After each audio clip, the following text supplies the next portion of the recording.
Tonight is about Foundations for a Thoughtful Judaism, a curriculum put together by the Shalom Hartman Institute, which is a think tank that is all about religious pluralism in Israel and the United States. It's all about liberal democracy in Israel and the United States, supporting those things, a liberal Zionist idea of democracy and a Jewish state, those two things being together. And here, Shalom Hartman North America is all about really supporting Jewish pluralism and the ways that we can be thinking as a Jewish community rooted in our texts and in our wisdom tradition in a way that helps us meet the moment, whatever that moment is, whatever the opportunity or crisis du jour is. How do we meet that from a place of being rooted in the thinking of our people that goes back millennia? Before we go there, before we get there to the Foundations curriculum, I want to take a moment, just because we have the opportunity, and I said it in my email to you, I want to just take the opportunity to debrief a little bit about my recent trip to Israel, because I know everyone's watching the news, and everyone is deeply, that I'm talking to, is deeply concerned about what's going on. And I just thought I would give you a little bit of my perspective from having come back. And we're going to look at just a few paragraphs of Yossi Klein Halevi's article that I gave you. It's a 10-page article, so we're not going to do all of that, but I do want to highlight a few things that he has to say. So first of all, don't look at it yet, you Jews. Oh my God. The people at home can't. There is some benefits to having Zoomers. I'm not going to lie. They can't look at it because I haven't given it to them yet. Right now in Israel, when I landed, I just got back on Wednesday, and I was there for 10 days. So whatever that is, count back from that. Because I was at Hartman, I'm studying in the Rabbinic Leadership Institute. And I will be a senior fellow of the Hartman Institute after July, because I'm in what I say is the 7th year of a 3-year program. So because of COVID and whatever, it's been a 4-year program. I finish in July, but it means I was there. I go every January and July to study at Hartman. And so being there in this think tank in the midst of what is just a shock to the liberal Israeli system, felt a lot like what it felt like for political liberals. And I want to be clear about the distinction. Liberal Zionism is different from political liberalism that we talk about in this country, conservatives and liberals. So here I'm talking about liberal Zionists in Israel, people who want a liberal democracy, even a secular liberal democracy in Israel. They were in the same kind of shock that a certain part of conservative over to liberal in our country were in after Trump was elected. And then after the initial things started coming about, who was being appointed to what was the agenda, it was starting to be moved forward. And a lot of us panicked and were in shock and disbelief, grieving, afraid. I'll never forget my daughter's face the next morning, because of course the election was not decided that night. When she woke up the next day and heard what had happened, I will never forget for the rest of my life the look on my daughter's face. She understood, didn't, but understood what had just happened for her and at least the next 4 years of her generation. And if you look at the Supreme Court, way past the next 4 years, she knew what it meant. So I was in Israel, and I was like, wow, and I didn't think about that until I got to Israel, and we were all curious about, so how are you all holding this? What's happening? And I was surprised that Hartman wasn't obsessed with talking about it. Our teachers did not come into the room and say, okay, we're going to talk about the matzav, which in Hebrew is code for what the heck is going on. Matzav means situation. And usually that refers to the Israeli-Palestinian matzav. What's the matzav? What's the situation? And for the first time, I felt like that was not the matzav that people were really obsessed with and concerned about. And I thought, it's very interesting that our teachers did not come into the room and start talking about the matzav. They talked about the shiur. They talked about the lesson that was planned for us for that day. And I was just it was head scratching and going, are they in denial? Are they numbed out? What's happening? But somehow towards the end of every shiur, every lesson, they would come to somebody would ask a question that kind of tangentially from the material we were studying got us around to, so what do you think about the matzav? And so I want to share with you from my teachers, it was really interesting to see how different it was from mine and the people around me's reaction to our situation, was that there was a certain calm about it. There was a deep grief and very much concern, very much a commitment to this cannot be the future of Israel. It won't be the future of Israel. We can't let it be. But there was a deep calm that I thought, here's one of the major cultural differences that you don't get when you watch the news. You have to be there to really take into your pores. And that is, Israel has seen so much stuff that it's not 5 countries attacking at the same time from every direction. It's not nuclear war. It's not Iran. And it was just like, oh, right. Like, there just is a different existential approach, I think, or that was my impression, to everything that happens in Israel that we just don't have here. So Micha Goodman, for example, who wrote Catch 67, he's not to the, left. He's, center left. And he said, like Micha does, I try to hold all of this, the whole thing, all of this. I try to hold it with curiosity. I choose to hold it with curiosity. He said, because being panicked, being in fear, being reactionary, none of that helps. And it's like, oh, that's so rational. Like, that's so thoughtful. Like, but he was being sincere about, he knew that any other reaction other than curiosity was not going to help him or the people around him be able to move the conversation or the actions forward. So that was Micha. Doniel Hartman, at the end of his lecture, when somebody asked a question that somehow got it around to the Matzav, said, he's, the head of the institution, the son of David Hartman of blessed memory, who founded the institution. Doniel Hartman said, what we need to build is a coalition of the horrified. And I thought, that just makes so much sense. Like, rather than just living in being horrified, he's like, we need to build a coalition of the horrified. And that means we can put a lot of other things aside. But anybody who's horrified by this can join this coalition. We just need the emblem, the flag, and raise it, right? Hoist it, and anyone who's horrified can join this coalition, because that's what we have to do. That's what has to happen next, is a coalition of the horrified. So we talked with Yehuda Kurtzer, who's president of Shalom Hartman North America. And, all of these people are deeply thoughtful people. And Kurtzer said, yep, we've seen this. Like, we've been through this. As Americans, we have what to share with our Israeli, colleagues, our Israeli friends, our Israeli strangers that we don't even know. We have what to bring to the table as Americans who have been through some of this. And that's important to remember too, that we do have a perspective that's, we've been through, for some of us, what was really shocking and frightening times. So the folks in Israel are getting their heads around it.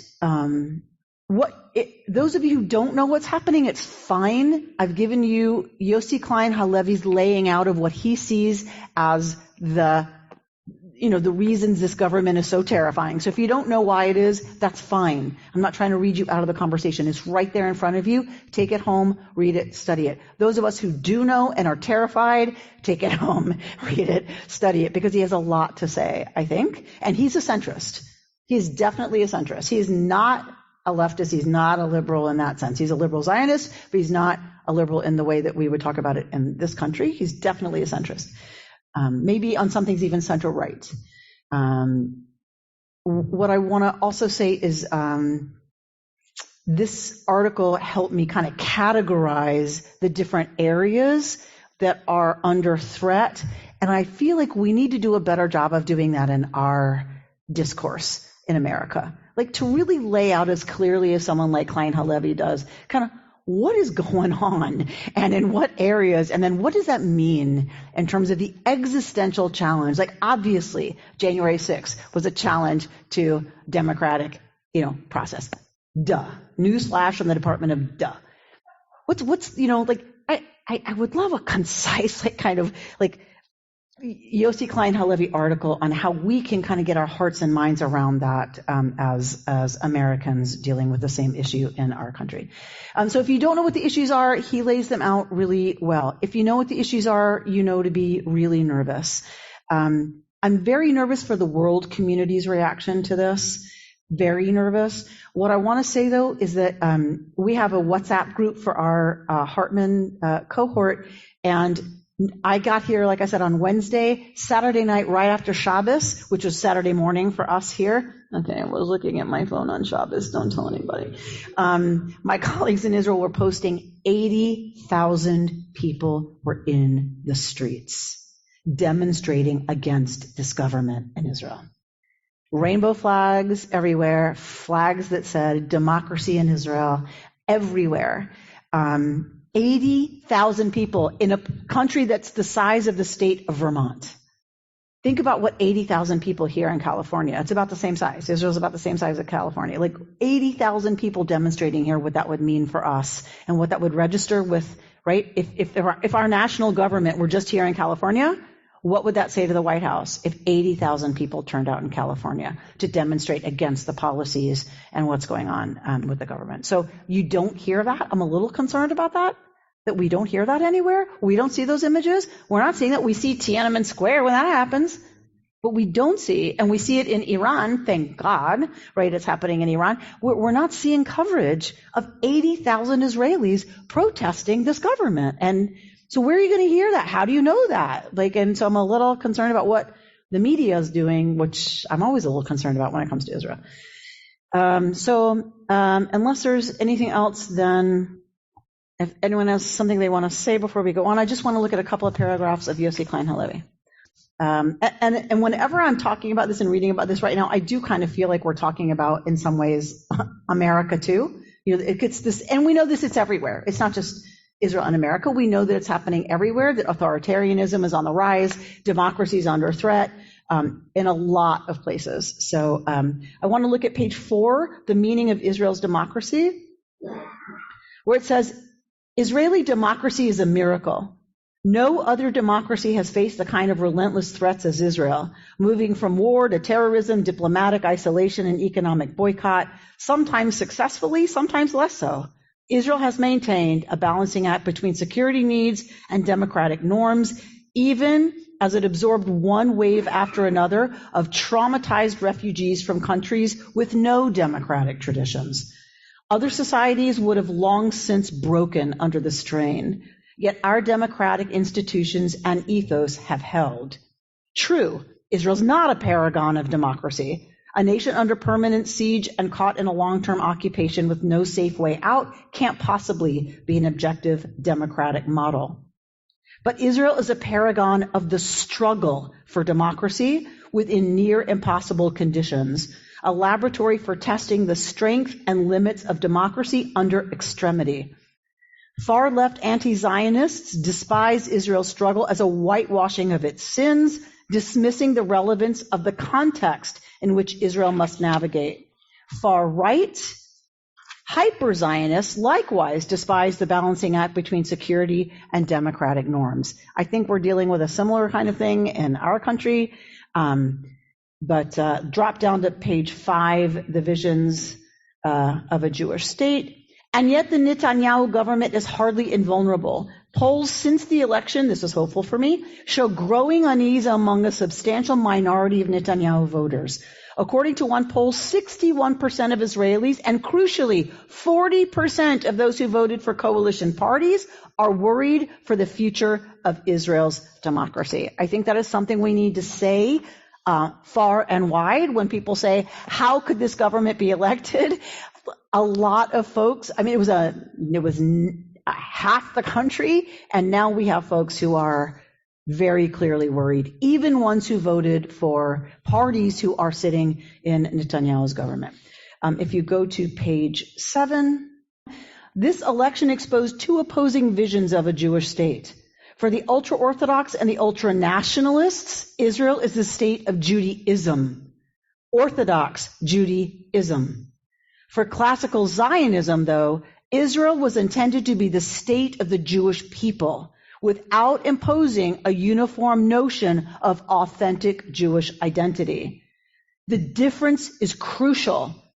A state of Judaism is bound by pre-modern norms defining membership in the Jewish people and upholds traditional standards for whom we as a people should be.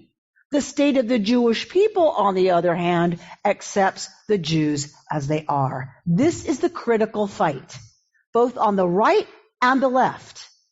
For the right, that's, about ultra religiosity, and the other side that's about ultra nationalism, right? It's about the Jewish state and the Jewish state only. About Judaism being about the definition of what the state is about, and the other is the state of the Jewish people, which means the state that the Jewish people in their current configuration, what they decide is what the state needs to be about. So we're going to go to page 9. In the last year, the Israeli roller coaster has taken an especially wild turn. We've gone from an astonishingly diverse coalition that modeled Israel's ability to transcend its divisions to our most uniform and intolerant government. This is another thing I want you to spread far and wide. As horrifying as this is, only not so long ago, it was a coalition that included, for the first time, an Arab party. It was the most diverse coalition that had ever been elected to office in Israel. That just happened. You turn around, you wake up the next morning in Israel, and life is different. What these last 40 years have taught me, says Klein Halevi, is to never freeze the frame and conclude this is Israel. Sometimes for better, sometimes for worse. Israeli reality is invariably fluid. Just when you think you understand the country, along comes a massive and unexpected wave of immigration, a war on one of our borders, a diplomatic breakthrough with the Arab world. That's what life is like there. Existential changes when they wake up in the morning. And I think that's one of the reasons there was an equilibrium in Israel that we didn't feel here. We're not used to those kinds of catastrophic existential swings that they're just used to in a different way, living with existential threat constantly in Israel. And I don't say that as an excuse. I just say it as a point of curiosity, as Micha would say. Page 10, last page. Diaspora Jews are facing their own moment of truth. Some Jews whose connection to Israel has been wavering will be further alienated. Some may give up on the relationship altogether. But when someone you love is in danger, you draw closer, even if the threat is self-inflicted. A very powerful call from many Israelis to us. Yeah, you can dismiss us. You can say goodbye, and I was already not so sure, but now I'm done. But when someone you love is in trouble, even if they did it to themselves, you draw closer. So coming down to this last two paragraphs. Liberal diaspora Jews need to seek out centrist Zionist forces in Israel that are determined to save our democracy, maintain Israel's heroic struggle for moral balance in adversity. We need diaspora Jews as partners in that struggle. Those who love Israel, who know a third destruction of Jewish sovereignty would be a decisive blow from which we as a people may not recover, are unconditionally committed to playing out this story. That's what I bring you from liberal Zionists in Israel, is they want you to draw close because they're in trouble. And they feel it, and they know it, and they need us to draw close. And they need us to believe in the project, and they need us to fund and give our ideas to and our support to in any ways we can. Those institutions that will make Israel the kind of place that we all know it can be. Because I think he's right, and I didn't really think of it in these existentially huge terms, but the Jewish people losing sovereignty, again, I agree with him. I don't think it's something we'll recover from. It's too big. for us to not weigh in and not make our voices heard and not lean in where we can. So anyone who wants to further the conversation, anyone who wants to have a conversation with me, anybody who wants to get together and we'll start a coffee clatch, like whatever, who just needs to process, I get it. I get it's fraught. I feel the same pain you do. They do too over there. Like when people looked at us and said, what the heck is going on in America? What did we say? Well, screw America. It's a mess. I'm out.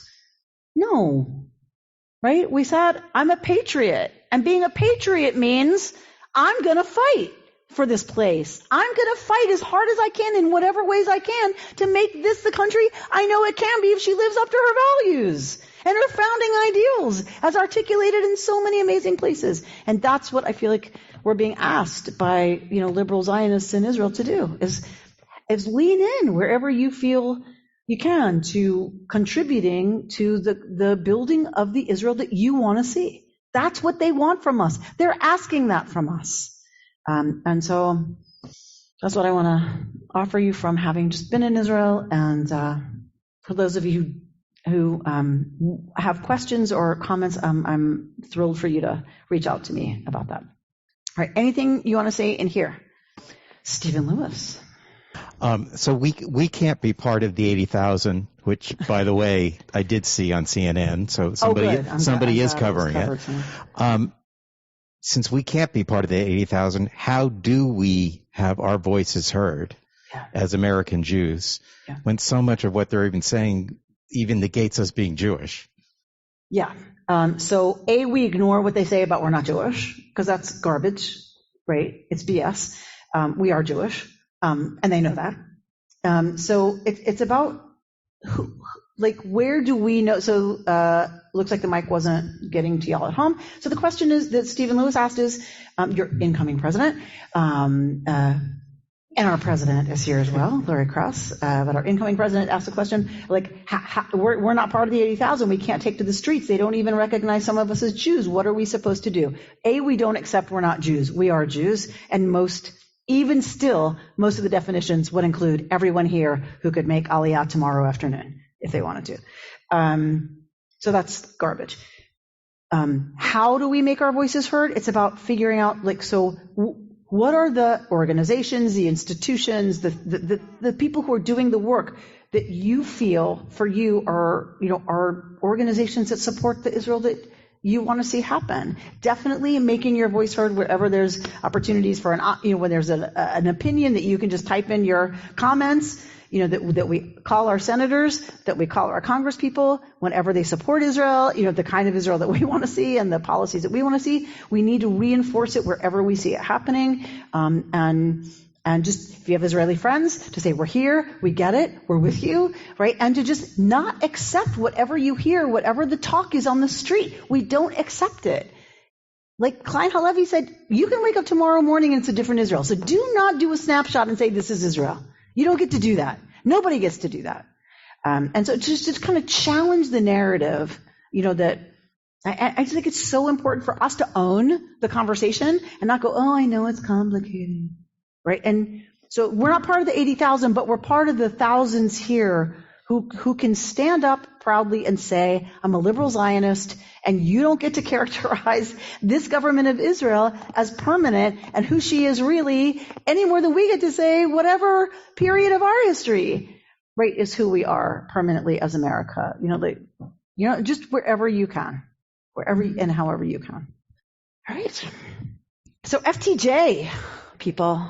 FTJ. Why are we doing this? So if you haven't seen my Rosh Hashanah sermon, we're going to send it out. We're going to send out the link because if you're like, why did you do that class?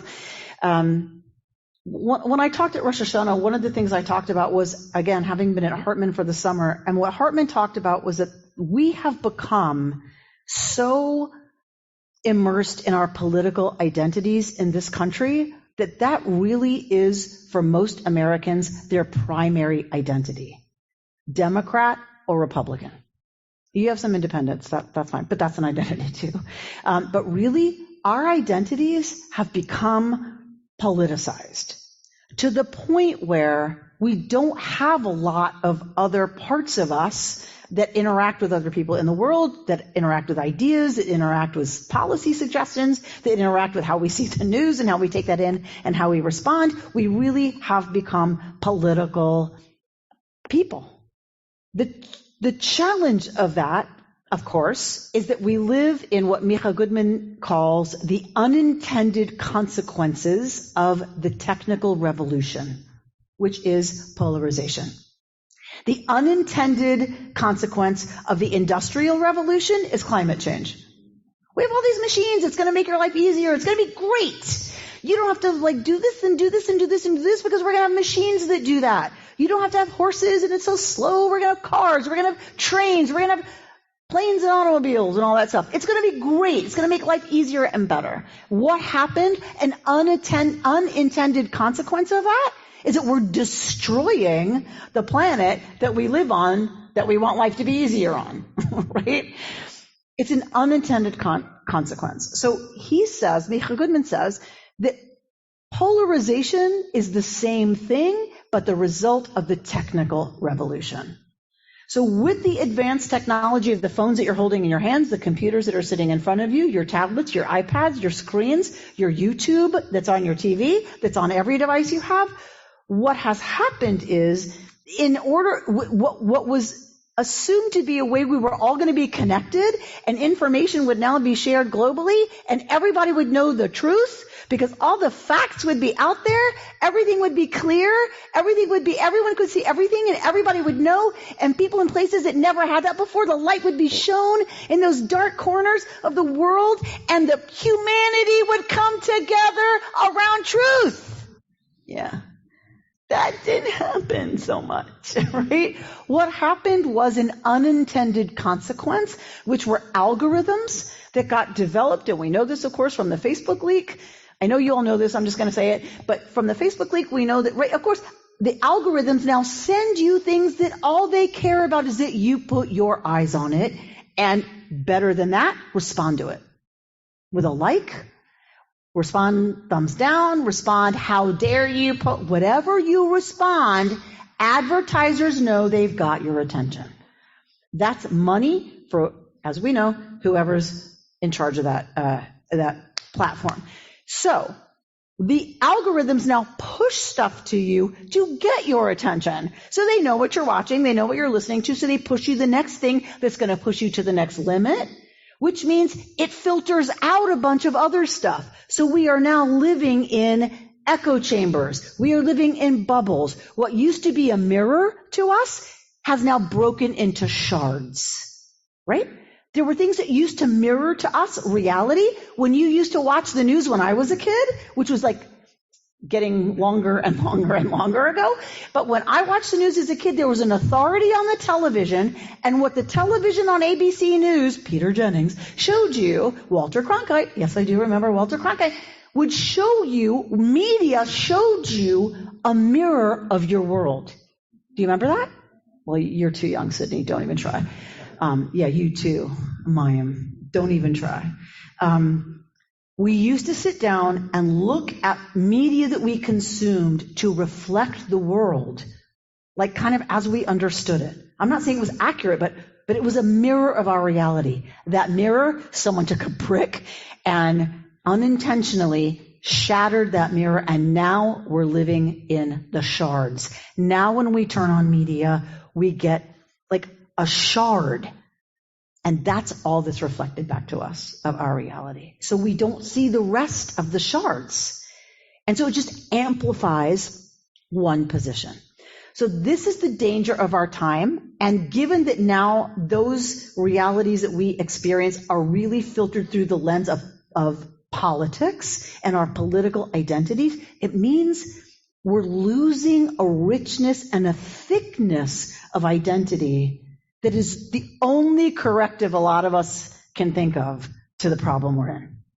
It's an unintended consequence. So people are going to have to throw everything we've got at climate change.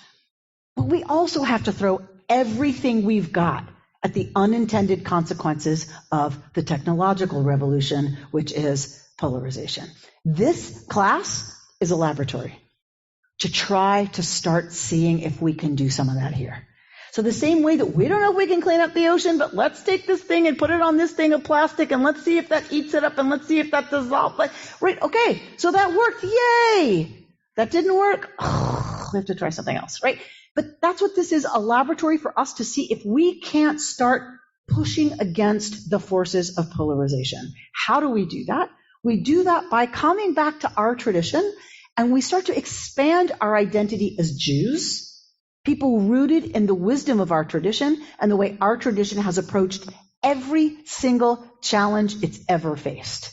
We are 2 millennia old, what we have as records. We are 4 millennia old in terms of folks who've been telling stories and telling the same stories and digging into them and figuring out what the heck that means.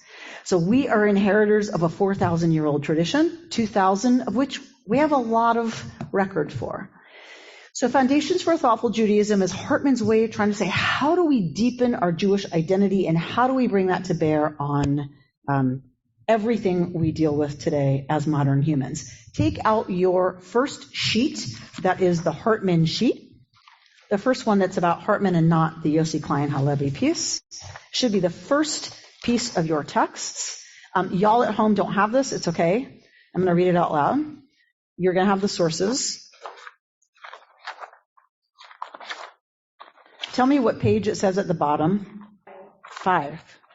Okay. All right, page 5. This is from the teacher's manual, and you can see how big it is, right? The student source book is this big. Yeah, of course, here's the teacher's version. Okay, so page 5. I gave you page 5 because I wanted you to see what it sells itself to us to be, this Hartman curriculum, and what it's telling teachers it is. And it says, as a leading center of Jewish thought and education, the Shalom Hartman Institute is committed to strengthening Jewish identity and ensuring that Judaism is a compelling force for good in the 21st century. That's really where we can stop, right? We want Judaism to be a compelling force for good in the 21st century, but that means we need to use it. And that means we need to grip the tools and learn how to use them for it to be a force for good in the world in the 21st century. So go down to Judaism as an interpretive tradition. In Foundations, we present the way Jews have taken the sacred texts of our tradition and made them their own, further shaping the tradition and passing it along to the generations that followed. We draw upon biblical texts and regularly show how the rabbis and later commentators understood themselves to be empowered to interpret and provide meaning with these texts. We hope that the participants will feel as if they too are taking part in these conversations through their study. That's the goal. We want you, I want to feel like we're participating in a 2,000-year-old, 4,000-year-old conversation that helps inform everything we're talking about now by delving into this study. Pluralism. Many voices have come to shape the varieties of Judaism today. Like the heritage it reflects, Foundations is not dogmatic. Instead, it brings together the many voices of the tradition to conversations about life's big questions and dilemmas. By exploring varied responses, Foundations remains faithful to the plurality of approaches found in Jewish thought on any given issue. That's the goal. Also to lift up pluralism. If you disagree with anything I say, if you disagree with the text, that is the basis of Jewish learning. The Talmud. Have you seen a page of Talmud? Have you seen a book of Talmud? It's about this big. It's about this big. You open it up, and it's this big. So a page of Talmud, a daf of Talmud. Talmud, what is Talmud? Talmud is the Mishnah, Jewish law in the center, and generations of arguing about the meaning of that law and the interpretation of that law around the margins. That's what Talmud is. Talmud is a collection, a codification of arguing. It is the only sport Jews are naturally good at. Debate. That is what we're here to do, to lovingly engage with our tradition and its ideas. So anytime you want to disagree, please raise your hand, because that is what makes a rabbi most happy. I went to Jewish day school and then yeshiva high school, and the most credit we ever got in a class is if we raised our hands and we stumped the rabbi. If we stumped the rabbi, like we were the star student of the day. And the rabbi said, I will get back to you, Rachel, tomorrow with an answer to that question. And that meant I was the highest level possible. So in the academy, in the yeshiva, after the fall of the temple, that's what dominated was the academy, the Babylonian academy. So before the fall of the temple, the academy already existed. The academies were in Babylonia, Pumbaa, and Pumbedita, and I forget the other one. So the major academies in Babylonia, and they were the place where the Mishnah was discussed and argued about. And if you think about Greece, you think about Platonic and all of the different kinds of ways of engaging students and engaging thought. In Babylonia, it was that you had someone teaching, you had the Mishnah, and then you had arguments around that. And if you were the star student because you stumped the rabbi, or you had a question that like blew everything out of the water, or had an argument that completely decimated what the teacher was saying, you got to move forward a row. You got to move. What if our education system was designed this way? Could you imagine? So we're going to read something, and it's going to matter to you to know that you moved forward. And if you were in the first row, it meant you got there because you earned it by challenging what was said, by having an argument against what was being said that was respectful, that came out of knowledge of the tradition, that said, I challenge that on these grounds. And that got you moved to the front of the class. Okay, so we're going to look at this rooted in text, the idea that Judaism is a interpretive tradition. And so we're going to go to text number 1. Your source number 1. All right, so what we're looking at here is Tana de Be'eliyahu, and this is a 10th century commentary. And it is written from the point of view of Elijah, the prophet, and it tracks from the beginning of creation to the Messianic age. Okay, so that's all. Just the beginning of creation to the end of the Messianic age. Okay, so let's look at page 19, your source number 1. Elijah said, "Once I was walking along a road, a man accosted me. He came at me aggressively with the sort of argument that leads to, God forbid, heresy. It turned out that the man had scripture, but no Mishnah." So what does that mean? Scripture, meaning Torah, the written Torah, but no Mishnah, no rabbinic interpretation of what Torah means, right? Mishnah is the book of codification of Jewish law, but already that had to be gleaned from the Torah text, right? The rabbis had to take the Torah text and figure out what that means. Whatever the law is they're talking about from the Torah. So Mishnah is the interpretation already of Torah by the rabbis. He asserted, scripture, meaning Torah, was given to us from Mount Sinai, but not Mishnah. So in other words, the Constitution was given by the founding parents of this country, but not what y'all derive from that as the right to privacy means a woman has a right to control her reproduction because it's between her and her doctor, right? Only what the Constitution says. Nothing past there. Anything y'all came up with from that? Where am I? No. I replied, my son, were not both Scripture and Mishnah given by the Almighty? Does the fact that they are different from each other mean that both cannot have been given by God? They offered a parable to elucidate this point. First of all, who's they? But okay, whatever. What is this like? Like a mortal king who had 2 servants, both of whom he loved completely. To one, he gave a measure of wheat, and to the other, he gave a measure of wheat. To one, a bundle of flax, and to the other, a bundle of flax. What did the clever one of the 2 do? He took the flax and wove it into a cloth. He took the wheat and made it into fine flour by sifting the grain and grinding it. Then he kneaded the dough and baked it, set the loaf of bread on the table, spread the cloth over the bread, and left it to await the coming of the king. But the foolish one of the 2 did not do anything at all. After a time, the king came home and said to the 2 servants, my sons, bring me what I gave you. One brought out the loaf of bread baked of fine flour and with the cloth spread over the bread. The other brought out his wheat in a basket with a bundle of flax over the wheat grains. What a shame.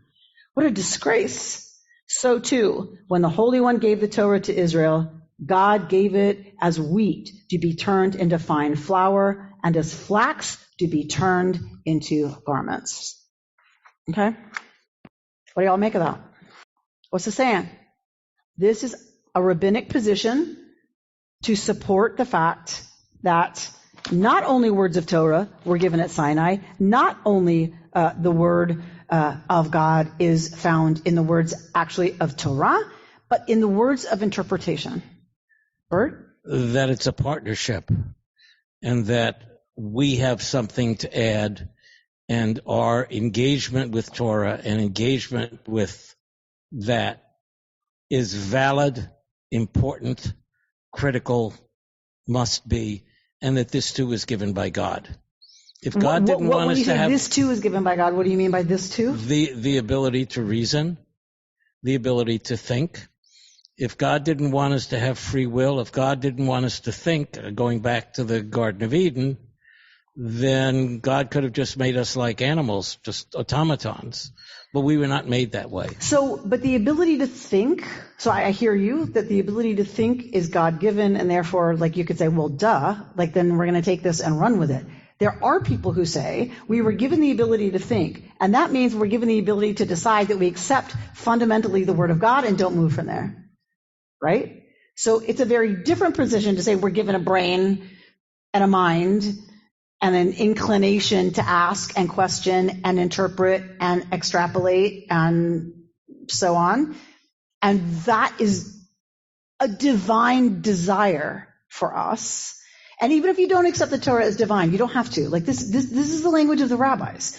What I'm saying is what we're doing here is we're rooting ourselves in the tradition so that you know that 2,000 years ago, this is what they're writing.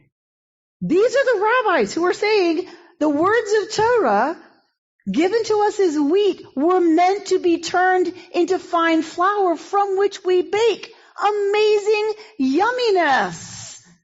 That's the point of giving us wheat. The king, the queen, wants us to take that raw material and make something beautiful of it. It was never meant to just be words in a book. It was never meant to stay there. Chas v'shalom, that would be heresy. Do you see how cheeky and chutzpahdik the rabbis are?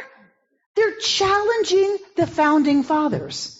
They're challenging the father, the mother, right? Who is seen as the ultimate authority, and that doesn't change. And here's the word, and here's how it's given, and here's the law. The rabbis from this long ago are saying the whole point of giving it to us is for us to figure out how do we use it now? Do you want to chew on some wheat? Okay. Or would you rather sit down and feed your amazing chevra, your community, your family of choice? Would you rather feed them amazing fine flour turned into pastries? That's our work. That's our job. And the rabbis have understood it that way since this long ago. So anyone who wants to say, oh, but that's not what Judaism, really? Check your sources. Right? Check how they want us to approach those sources. Source number 2. This is from Talmud. This is from Menachot 29b, meaning the left hand of that huge book when it's opened up. Rav Yehuda said in the name of Rav, when Moses ascended on high, he found the Holy Blessed One engaged in adding crowns to the letters of the Torah. Have you seen a Torah scroll? Have you seen the writing in a Torah scroll? There are little crowns on top of the letters. So Moses finds God writing a Torah scroll. Of course. Right? God's writing Torah, because what else would God be doing? God writes Torah. So engaged in God now is adding the crowns to the letters of the Torah.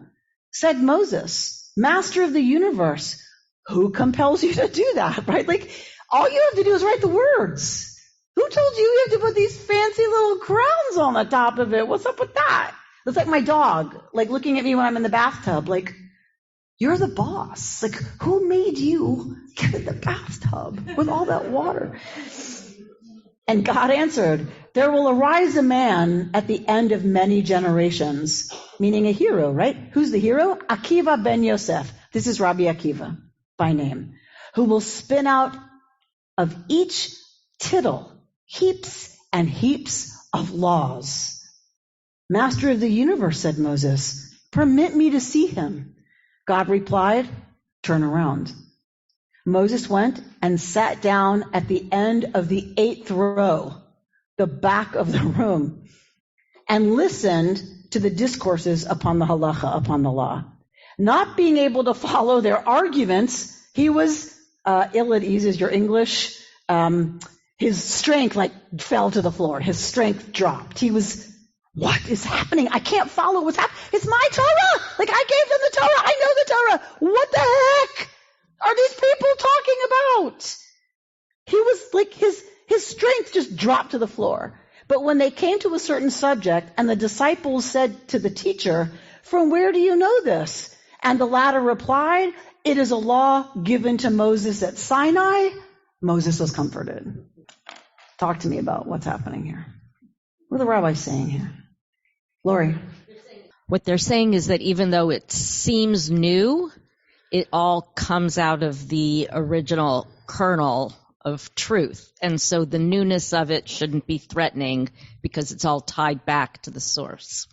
And so that comforted Moses that they haven't discarded him and moved on to something else.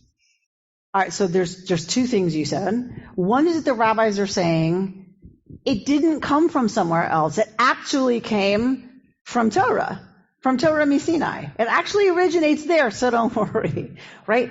But then the second thing you said was that Moses heard what? That it wasn't like he'd been forgotten. It wasn't that Moses and what he was teaching had been forgotten. So two really important things. A, it originated at Sinai. Did it? Does a woman's right to control her own reproduction originate in, what is it again? Sorry. The right to privacy? That's the claim. That is a chutzpahdik claim. Or not even chutzpahdik. That's the move. Right? When you're interpreting the Constitution and you want to bring it into our time and you have an agenda, even one against what the founding fathers wanted, what you say is it comes from there. Actually, it comes from the right to privacy. Look it up. You all have a copy of the Constitution, you lawyers in front of you. You judges, look it up. It's right there. It's in Torah. But really, that's often used to actually overturn or negate what's happening in Torah. So that's number one. The claim is it comes from there. And I'm not saying that's a wrong claim. I'm saying that's already a move to claim it comes from there. And the other is to say Moshe was comforted that all of the years of interpretation, all the teachings, all the masters before us, all the poets, all the philosophers, all the literature, all that came before us, we're not saying it doesn't matter. We're not saying we didn't hear. We're saying we're moving in a different direction. Right? Those are two powerful points, Lori, that you put your finger on, that the Talmud is making. Is that we need to figure out how much we want to claim it comes from there, whatever it is, whatever move we're making. And the other is that we say it's because we're taking a different turn in the road doesn't mean we don't appreciate and don't stand on the shoulders of all of those of us, all that has come before us. How many of you have children who have made decisions that you weren't sure you were so supportive of? Any of you? One or two. The others just aren't raising their hands. Because anybody with adult children, right? It's work for us to get to where Moshe was, right? It's work for us to get to. It's not that they didn't hear us. It's not that they didn't take in our teaching. It's not that they didn't take seriously what their great-grandmother said to them or their grandparents said to them. It's not that they didn't hear.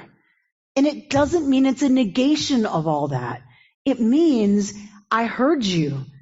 And for me, what you told me means I need to do this even if you can't see that there's a connection, that there's a through line, right? Because often we think if we take a hard left, It means we're abandoning what came before us, or we're standing in opposition to it. And sometimes we are, and that's okay. We can be honest about that.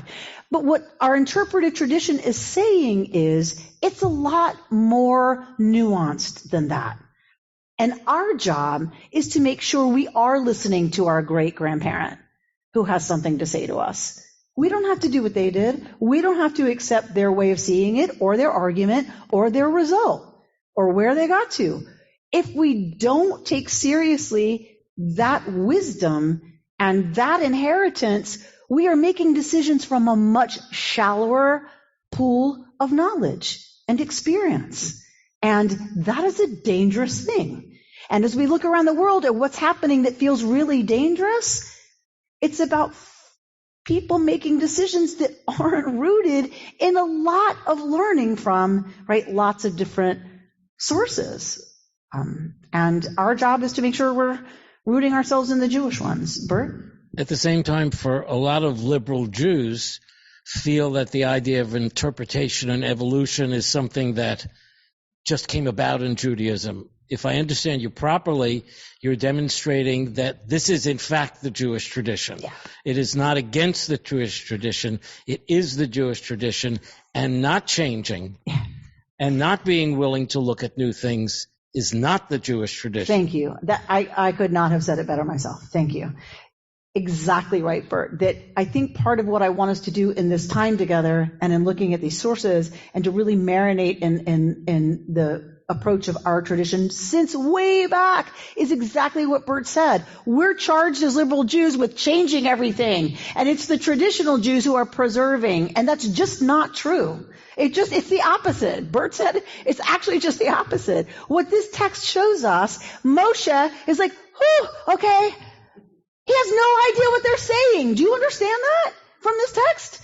Moses, Moshe Rabbeinu, the paradigm of Jewish teaching, the Jewish teacher, the Jewish authority, the one who gave us Torah Sinai, Torah from Sinai, comes down to the academy and has no idea what's going on. He has no clue what's happening. But the minute someone says, and how do you know that? From Moshe Rabbeinu, from Sinai. And Moshe goes, whew. He still has no idea what's happening. But notice where Moshe's been seated. Where's Moshe sitting? The 8th row.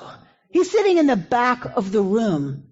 The students who are at the front are the ones who challenged and said, this is what it means, who evolved the tradition, who evolved the words from Sinai into what meant something for their time, for their community, for their people, for their understanding of truth, for their understanding of good, for their understanding of righteousness, and what it means to meet the moment in the best way possible for us to honor the decency of every human being and create equity and justice.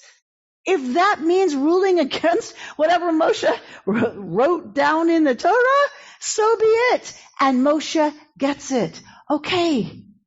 As long as it's seen, right, as somehow connected. That's authentic Judaism, not the opposite. You preserve and preserve and preserve and preserve and hand it down as an ossified, stilted, stunted, unmoving thing. That is antithetical to Judaism and to the Jewish tradition. Yes. Microphone to the question, please.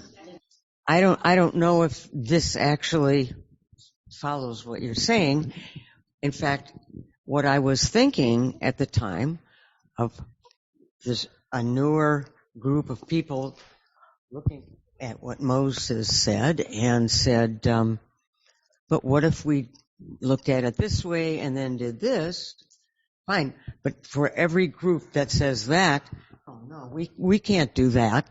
What do we do with those people under these circumstances? So I've kind of painted it, I hear you saying, as kind of monolithic. Like, here's what we're going to do, and we're going to change from the past. But what about the people in the present who say, I don't want to do what you're saying is actually Torah Sinai, that we're actually changing, right? So that's the Talmud, is arguing, saying, no, Linda Scheibel, you're completely wrong.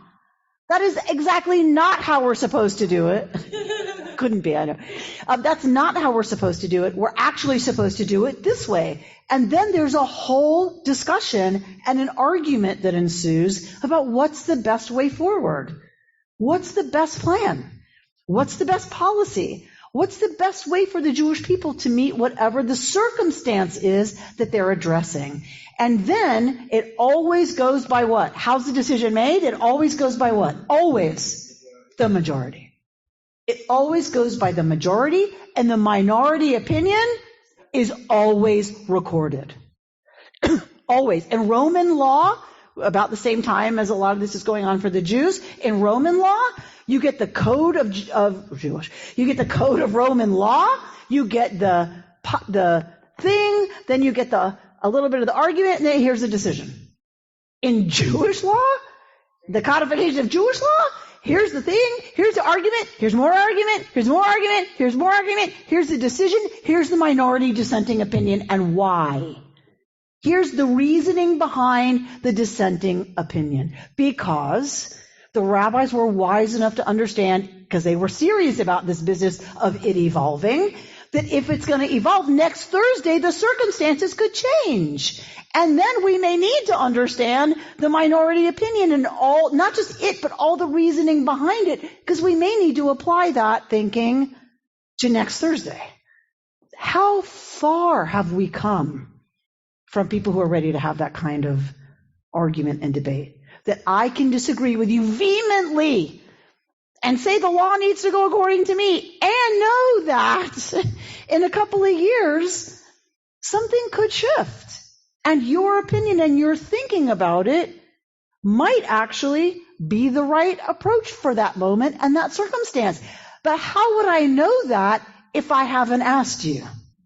If I don't know anything about your argument and how you got there, how am I supposed to use that ever as a corrective to the way I'm thinking and the stuff that I'm only hearing because there's an algorithm, right, that's exposing me to what I hear? Did you have your hand up, Lisa? It feels like now it's not that somebody hasn't asked me, but they're listening to me only to tell me why I'm wrong. Right. In other words, they may ask, but it's just for the purpose of explaining how I'm not seeing things right. Right. That's the frustration. This is the frustration. So Lisa's pointing out that the frustration is that people aren't listening right now to what you're saying because they want to hear your perspective. It's because they want to tell you how you're wrong and why you're wrong. So we can't really control that ever. We can't control how someone else listens to us or why they ask us a question, right? Once I get involved in that conversation and I know that's what's going on, I'm like, you know what? This is really not fruitful. It's not helpful. And I'm just going to get really aggravated. And you really don't want to see that because it's just not pretty. So we can extricate ourselves because it's not going to be productive. What I care more about is what we can control, which is, can I listen?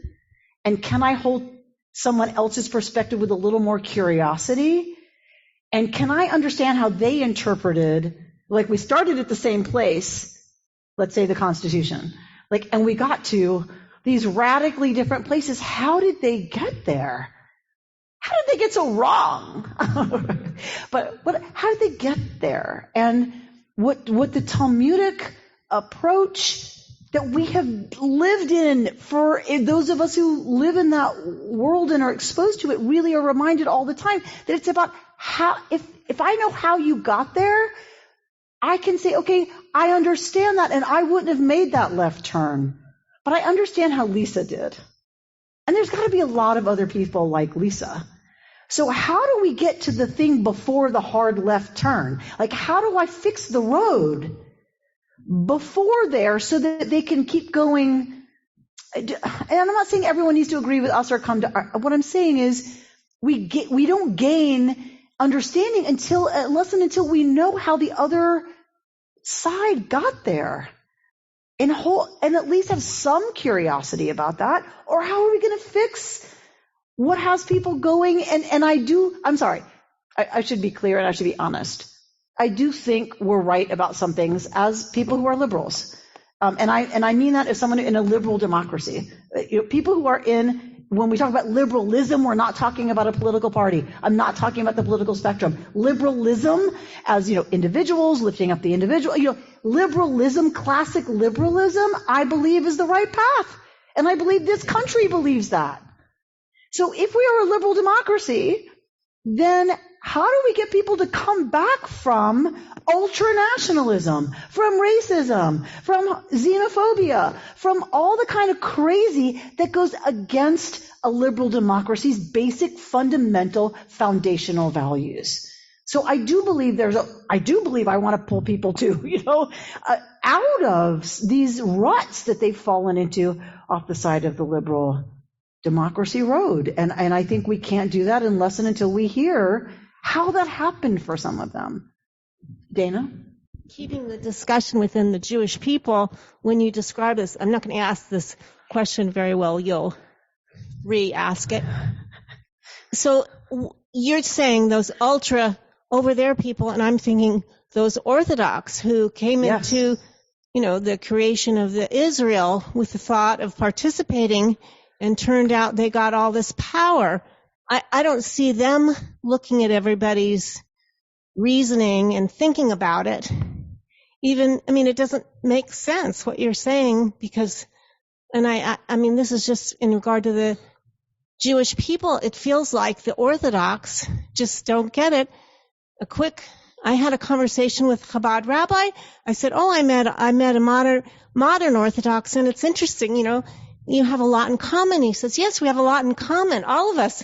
And I said, well, not all of us. I have a woman rabbi. And he just darted his eyes away, and I realized, oh my gosh, there's such a divide. Yeah, so what about the Orthodox? Are they, just to the point, are they ever going to open up and look at our perspective? So for me, are the Orthodox ever going to change? No. Because they are wedded to orthodoxy. Ask a fundamentalist of any stripe. Do they want to change? No. They think we're the ones who are wrong, wanting a liberal democracy. Of course, the Orthodox thrive both in Israel and here, right, under a liberal democracy that doesn't annihilate them, that lets them get state funding, and other things. So they do really well, but they are ideologically opposed to, in Israel it being a secular democracy. So will they change? No. But that doesn't have to define me. I don't care that they don't change. What does that matter to me? Would I prefer it? Yeah, but I agree with Bert. They're the ones who have warped the tradition. Because you just saw two texts that are super old about the fact that it is supposed to be interpreted. They're the ones who are going against exactly what the tradition has always taught. That's not my problem. They are an issue I have to deal with, and we're going to have to figure out what to do with that. And in Israel, they are reproducing at a rate that is alarming in terms of what it's going to mean for the state, who has to carry the burden of them not working and not serving in the military. It's a real issue. No, ma pitam. Do the Orthodox participate in Hartman? Absolutely not. No. They'll come as a guest speaker to be on the other side of of a panel, but that's it. No, absolutely not. Because they're not interested in the project of a think tank that is about how do we build a healthy and robust liberal Zionism. And again, not liberal political, but liberal meaning the ideas of liberalism. They're not interested in that. So no, they don't participate in that project. But that's not really my concern. It's not my problem. It's not my focus. It's about what we can do and who we are. Judah? The comment, maybe the question that I have is, I've been sitting here listening to this, and I'm going to sort of bring this back to the United States. And when you look at the composition of the Supreme Court right now, I'm specifically thinking of Amy Coney Barrett, right? And the other conservative justices, they have taken their religious beliefs, their fundamental beliefs, in their interpretation through Catholicism or through the evangelical movement, and they are applying that hardcore, strict scriptural interpretation, which they think is 100% correct, and they are enforcing that into our society, Dobbs' decision, on and on and on. So how do we as liberal Jews deal with that? How do we walk up to Amy Coney Barrett and change her opinion or change the rulings that are coming out of the Supreme Court? Yeah, we won't change Amy Coney Barrett. But I can tell you that right now. That's not the work. But she's there. It's a life appointment. That's right. So the work is to not let that happen again. We fell asleep on the job. Right. The liberal people who want a liberal democracy where religion is kept out of, and I'll be honest, my religion obviously comes to bear on my voting, but when you come to this kind of fundamentalist, stuff, we fell asleep on the job. They played the long game and they won. For now, they won. We did not fight hard enough to make sure it didn't happen. There's a lesson to be learned there, right? Is that if you allow the folks who want to say, Torah Misinai, Torah is from God, here it is, and we can't veer from that, and that should govern even our secular American justice system, we didn't fight hard enough to make sure that didn't happen. And there are some things we couldn't control. I'm not suggesting that. But I believe we did not take it seriously enough, and we fell asleep on the job. And here's where we are. Now we're dealing with the consequences of that. So now we had better, if you ask me, we'd better motivate. And we'd better activate and better support, candidates and movements in this country that we feel will support our rights as liberal Jews, to be full participants in a state where religion is kept out of the public sphere, the public space. But all of this kind of reminds me of our own practice as Reconstructionist Jews and just keeping things relevant for us and our communities and our world. But back to the text, what I was thinking about is Moses, and I mean, this is probably already said, but I'm just getting it. Moses is in the space and he's not automatically placed in the front, as you said, because he has to earn it. And so for me, I understand that to be that tradition doesn't automatically get to go first simply because it's tradition. But instead he didn't understand, like you said, but he had to listen to others. And so I feel like tradition also has to listen to the present and what's going on now and see that you can still coexist, but it's kind of you had your moment to shine in a way. And there are things that we can take and apply to the future. But just because you get the title of tradition or history doesn't automatically make you correct or purposeful for this moment. Beautifully said. And he's in the room, right? So, right. He doesn't get to be in the front row because tradition doesn't automatically get to go to the front, which is a really important point of the text. And he's in the room, right? All right. Let me see people have their hands up in the corner. That is, Alex. Thank you, Rabbi Amy. I guess what I'm concerned about I'm grappling with is it's the encouragement of looking at multiple perspectives and listening. However, when we say we and then they, right, we're already creating a border or a barrier because we're saying that we're not truly a collective because it's we, the liberal Jews, and they, sorry, my dog's barking, they, the fundamentalists, or they, the Orthodox. So even that language is hard because if they are different from we, then how can we really listen to one another? A great point. Am I making sense? Yeah, so Alex is saying already the language of us and them, we and they, we see it this way, they see it that way, that's already creating division. So I guess what I'm going to say, Alex, is that the division's already there. The division, according to Jewish tradition, is about position. It's not about they're fundamentally other than us. They are Americans. They are Israelis. They are Jews. They are whatever the we, there's always we, and there is always a we. Whoever we're talking about, there's a we. That's just human beings. That's how we are. There's my tribe, your tribe, my clan, my family. That's just who we are as human beings, as social beings. We are organized by us and thems. That's just how we are. When we talk about somebody who has a different position, the Jewish tradition asks us to say exactly what you're saying, which is, because you have a different opinion from me and a fundamentally different understanding of what we should do based on our own inherited shared wisdom tradition is so different. In our country, let's say the Constitution, we decide we have to go completely different ways. It doesn't mean you're them. It means you have a different position from me. And that's the work of being in here. That's why I want to do this. This is why I wanted to do this with you, because we don't get enough of it out there, which is where we say we are defined by what the conclusions we come to are politically. That's where we are now, right? And then within Judaism, even politically, but religiously, whatever. So we come to us and them. And what the tradition is asking us to do is to keep returning and returning and returning to the idea that no, that's a different opinion. We're still one people. I don't care what they think. They don't have to agree, right? I don't care. That doesn't matter to me. What matters is who we are and who we become. And I can say that we want to cultivate for us the understanding that we can disagree and still be part of a nation. We can still be part of a people. We can still be allies, right? And participants in the Jewish project of Israel, the greatest project in 2,000 years of the Jewish people, without having to agree. And that is something that is countercultural. And it's why we're going to keep rooting ourselves in a different way of approaching it, because of exactly what you said, Alex. So thank you. Thank you for bringing that up. Okay, Jeff? I think this has really been a great session, and it's moving me. And one of the words you came up with about 10 minutes ago was evolution.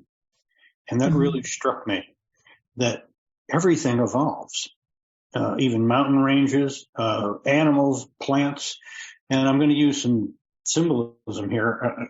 I respect tradition, but they're roots, and roots change. And what comes at the end of a root is a tree or a flower. Things grow. The roots are there, but what comes up from the roots is maybe this is a way of looking at it. And as I said, we can respect the roots as tradition, but we must see that something comes out. Great. Thank you for that, Jeff. You can't see what I'm about to do, but just hold on. I'll say it out loud as I'm going to write for the group. So Mordechai Kaplan, the founder of Reconstructionist Judaism, said that Judaism is an evolving religious civilization. Yes, I heard you back there. Because that's it in a nutshell, people, right there. This is Reconstructionism. Judaism is an evolving religious civilization. Mordechai Kaplan wasn't saying something radical or new. He was saying, in our way of getting it, what is right here, right? In Pirkei Rabbi Eliezer, what's right here in the Talmud, that it's evolving. It's a civilization, and it has a religious component. So we are here to explore a lot of different parts of that civilization. It's not just, we're not here mostly about religious practice, obviously. We're here about, kind of the philosophy, the approach, and grounding ourselves in the text that will help us just be more familiar and be more exposed more often to that way of looking at the world. So we will do together, like I said, it's a big book. We have 4 units planned.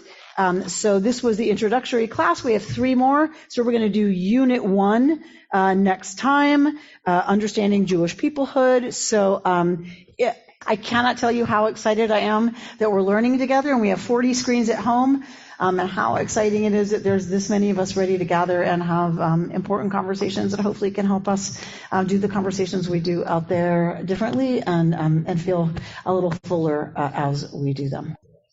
Maybe I'll just close reading David Hartman's text. If your tradition is based on learning, interpretation, and disagreements among scholars rather than on the absolute word of prophetic revelation, you cannot escape the haunting uncertainty of knowing that alternative ways are religiously viable and authentic. Become a religious person who can live with ambiguity, who can feel religious conviction and passion without the need for simplicity and absolute certainty. That is our work, people, to become religious people who can do that.